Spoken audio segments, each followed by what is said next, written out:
지금 차트가 어떤 차트이냐면 지금 박스권 상단에 머물러 있어요. 어느 정도는 여러분들이 단기적으로 좀 더 내가 매수를 하려고 생각하는 것보다는 지금 어느 정도 단기적으로 수익이 나왔던 것들은 일시적으로 좀 챙겨서 다음에 또 눌림에 사보자 라는 생각으로 한 타이밍 쉬어가시는 게 좋을 것 같다 생각을 합니다. 그러면 중요한 건 이거죠. 그 올라갈 때 종목군들의 특징에서 내가 어떤 식으로 매매하는 게 좋냐. 저는 4가지에 대한 순서로 순환매가 나온다 생각을 해요. 네. 뭐냐면 부자TV라는 유튜브 채널 운영하고 있는 이수빈 대표, 이수빈쌤이라고 합니다. 여러분 반갑습니다. 네, 반갑습니다.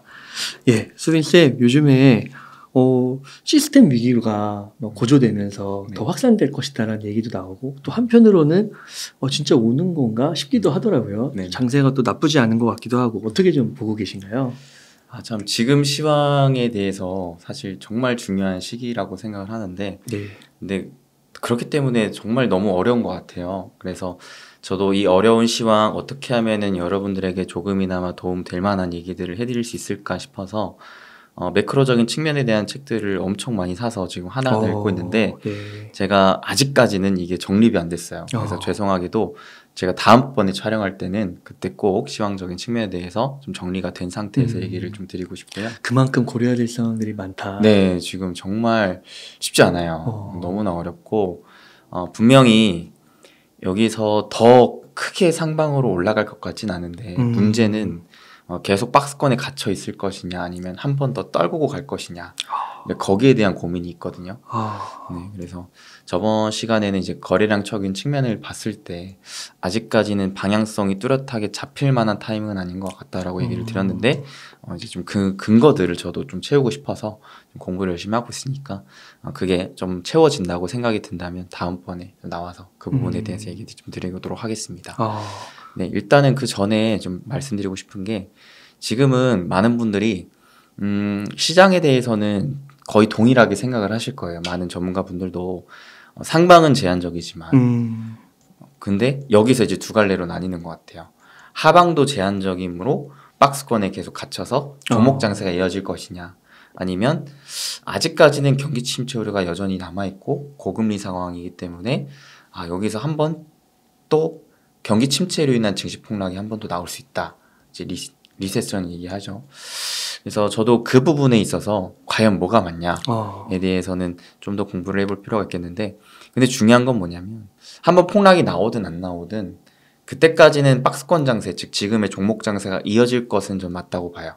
그래서 올해 제가 초에 그런 생각을 했고, 그런 얘기들도 유튜브에서 많이 했고, 실제로 저희 채널에서도 그와 관련해서 지금 시장은 분명 좋지 않음은 맞지만 오히려 종목은 계속해서 올라가는 종목들이 나오는, 그래서 오히려 부지런하면 할수록 이런 장세가 더 돈 벌기 좋은 장세가 나온다. 그래서 제가 사실 작년에는 저희 채널에서도 종목 얘기를 그렇게 많이 안 했어요. 네. 근데 올해에는 분명히 시장이 바뀌었다라고 하면서 종목 얘기를 엄청나게 많이 하고 있거든요. 그래서 왜 이런 장세가 나고 있고, 이런 장세 때는 어떤 식으로 우리가 돈을 버는 게 좋은지, 그리고 이런 장세를 바라봤을 때 앞으로 돈을 버는 종목들은 어떤 종목들인지를 오늘 제가 또 이 자리를 빌어서 얘기를 깔끔하게 하고 가도록 하겠습니다. 와, 너무 좋습니다. 네. 그러면 만약에요, 지금 현금이 100이라고 하면 어느 정도는 현금으로 남겨놓고 이렇게 박스권 매매를 하는 건가요? 저는 제 기준으로는 현금을 30% 내외로는 계속 가지고 있는 게 좋을 것 같아요. 이게 사실 트레이딩을 굉장히 잘 하시는 분들은 주식 비중을 다 채우셔도 상관은 없는데, 근데 문제는 많은 분들이 뭐가 대응이 안 되냐면 빠질 때 대응이 안 되잖아요. 그러니까 혹여라도 여기에서 한 번에 증시 폭락이 나왔을 때를 어느 정도는 좀 대비를 하고, 그때 내가 심리적으로 너무 불안감에 차서 모든 것들을 다 던지고 도망가지 않을 정도의 일정 현금은 보유하시는 게 좋을 것 같다라고 생각을 해서, 한 30%는 또 그때는 또 빠지면 기회일 수 있거든요. 그 기회를 잡기 위한 일정 현금은 놔둔 채로 여분의 현금으로 계속해서 순환매 장세에서 종목 회전을 돌리면서 매매를 하시면 좋겠다라고 생각을 해요. 네. 그러면 한번 그 노하우 팁 네. 우리 좀 들어볼 수 있을까요? 네. 그래서 지금은 박스권 장세, 종목 장세라는 거 여러분들이 좀 이해를 하시고, 그 박스권 장세가 뭐냐면 지금 코스피 지수 차트를 보시면 깔끔하게 이해가 되실 거예요. 네. 지수가 올라가다가도 지금의 구간 한 2,500 정도 포인트에 계속 머물러 있고 여기를 돌파하지는 못하면서 또 떨어질만 하면 그건 또 많이 떨어지지 않고 계속 이 자리에 머물러 있는 장세라고 보시면 되겠는데요. 상대적으로는 코스닥은 고점을 계속 돌파하면서 올라가긴 했어요. 근데 이거는 단기적으로 2차 전지에 대한 수급이 워낙 많이 쏠리게 되면서 상대적인 코스피에 대비 코스닥 장세 강세가 나왔다고 보고 있고요. 이거는 일시적인 좀 2차 전지 단기 강세로 인한 좀 이상적인 현상이기 때문에 여러분들이 상대적으로 박스권 장세 기인을 할 때는 지금은 코스닥보다는 코스피 장세 지수를 보시면서 대응하시는 게 차라리 낫겠다 싶어요.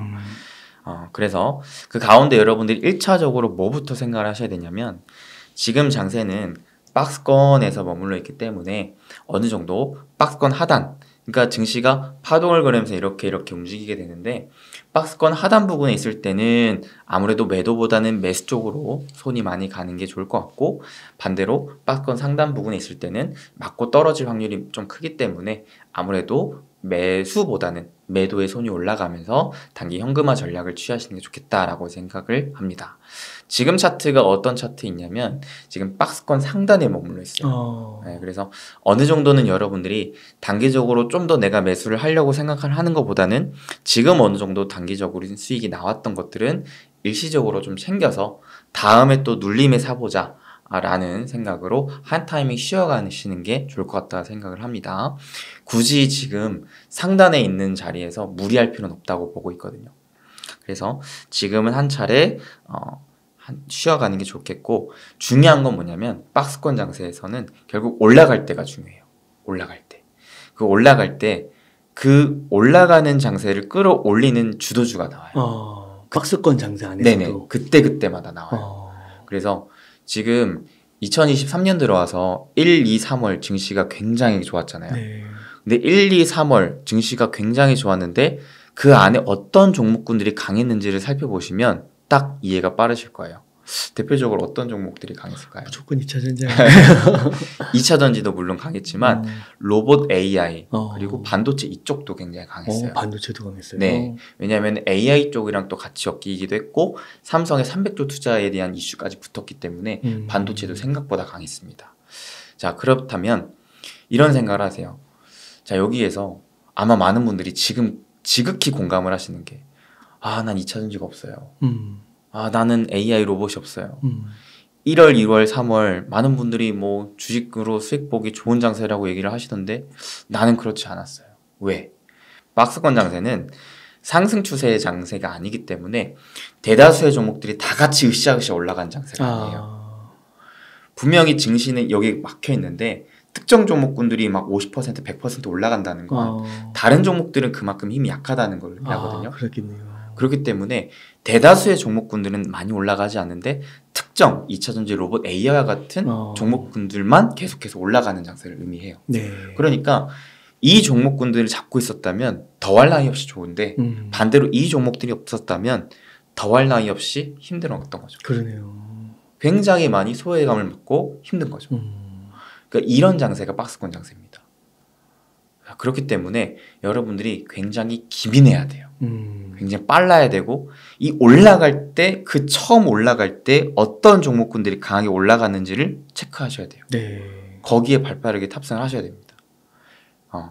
그래야지 이 주도주 장세 때에서 이 하나의 주도주에서 강한 움직임을 고지고대로 다 한 차례 먹을 수가 있다 생각을 합니다. 그러면 중요한 건 이거죠. 그 올라갈 때 종목군들의 특징에서 내가 어떤 식으로 매매하는 게 좋냐. 저는 4가지에 대한 순서로 순환매가 나온다 생각을 해요. 뭐냐면 일단 첫 번째, 여러분들이 정말 이슈를 많이 보셔야 돼요. 이슈. 근데 이슈 중에서도 제 기준으로는 어떤 이슈에 주목을 하냐면 돈의 흐름이 나오는 이슈입니다. 크게 2가지 기준. 첫 번째는 국가의 투자 움직임. 두 번째는 기업의 투자 움직임. 이게 왜 중요하냐. 결국에는 가장 큰 돈의 흐름을 만드는 주체들이거든요.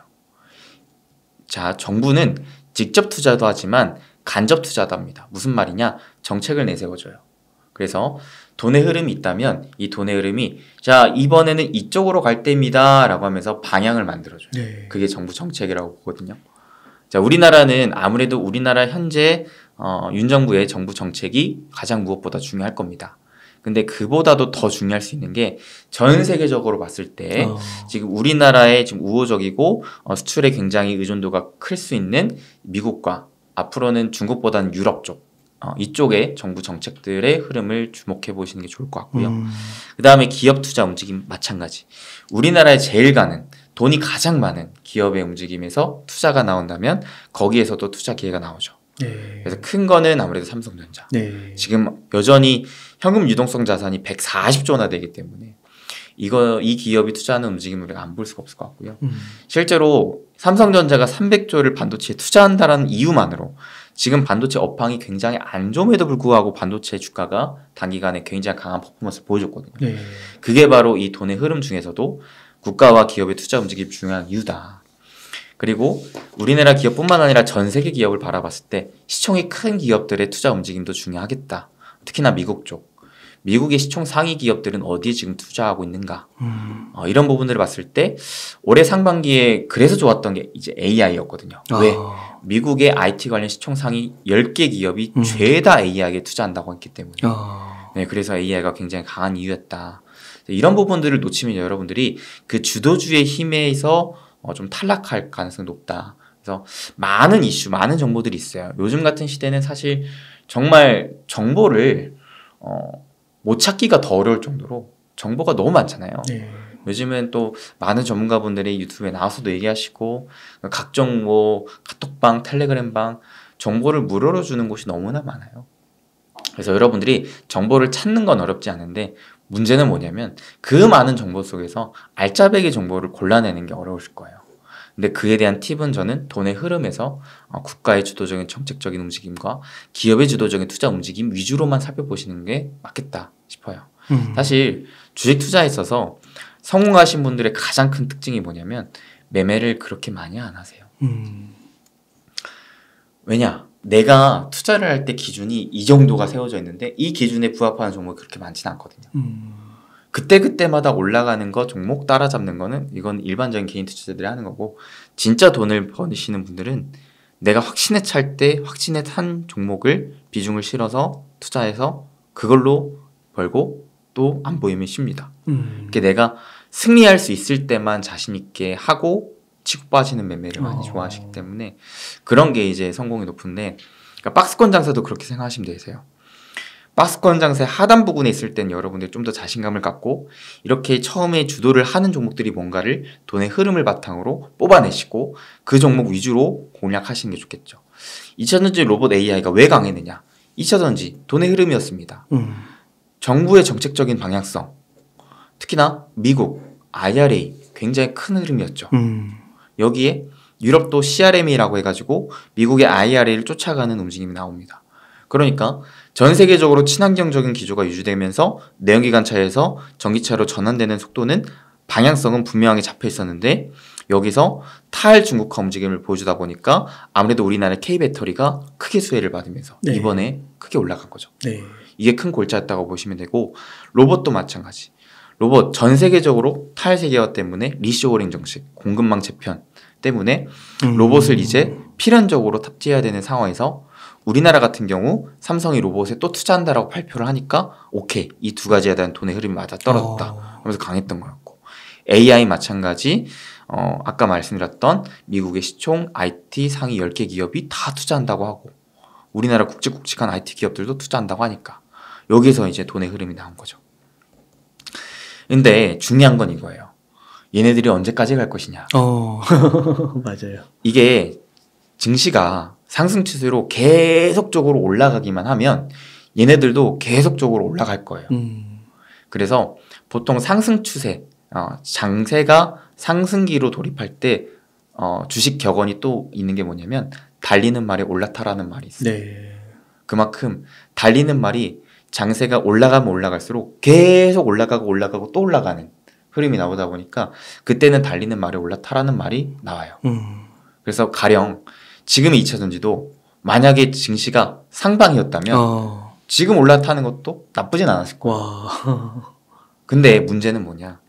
지금은 아무래도 상승 추세로 올라가는 장세의 가능성보다는 맞고 떨어질, 즉 박스권 장세에 머무를 가능성이 높다라는 가능성이 높기 때문에 지금은 단기적으로 박스권의 상단 부근에 증시 차트가 위치해 있기 때문에 이제는 그만큼 1, 2, 3월 3개월 동안 달렸던 말이 이번에는 쉴 타이밍이 왔지 않나라고 생각을 합니다. 네. 그래서 어느 정도는 여러분들이 한 타이밍 생각을 하셔야 될 게 2차전지, 로봇 AI 1, 2, 3월 굉장히 강한 퍼포먼스를 보여줬긴 했지만 이게 증시가 단기적으로 조정기에 돌입을 한다면 얘네들부터 떨어질 가능성이 높다. 아, 그렇게 보세요. 네. 왜냐하면 그렇지 않은 종목군들은 애초에 계속 그냥 바닥에서 기고 있었거든요. 네. 얘네들이 더 떨어지는 건 너무나 마음이 아파요. 올라간 것도 없는 게 더 떨어진다고. 그게 아니라 올라갔던 애들이 위주로 조정을 받겠죠. 그게 이제 박스권 장세 특징이에요. 그러니까 내가 만약에 2차전지 로봇 AI로 이번 1분기에 재미를 많이 봤다 하면은 증시가 조정이 나오는 흐름을 살펴보신 다음에 이제는 슬슬 내가 분할 매도로 일정 부분은 현금을 챙기는 게 좋겠구나. 실현 수익을 내야 그게 투자의 성과이기 때문에 가지고 있는다고 투자의 성과는 아니잖아요. 네. 내가 내 계좌에 지금 100% 200% 찍혔다고 그게 내 수익금이 아니잖아요. 네. 결국 매도를 해야 내 수익금이기 때문에 일정 부분은 내가 확실하게 수익으로 챙겨놓는 거를 가져가겠다. 근데 물론 뭐 이것들을 뭐 3년, 5년, 완전 10년 이렇게 초장기적으로 보실 거면은 뭐 계속 가져가도 좋겠다고 생각을 해요. 왜냐하면 구조적인 성장 산업이니까. 근데 그게 아니라 나는 단기적인 흐름을 보고 올라탔다 하면은 이제는 슬슬 여러분들이 분할 매도 대응을 하실 때가 되지 않았나라고 생각을 하고, 그게 이제 증시 조정이 나오면은 그거를 좀 더 적극적으로 하실 필요가 있겠다. 아, 조정이 나올 때. 그렇죠.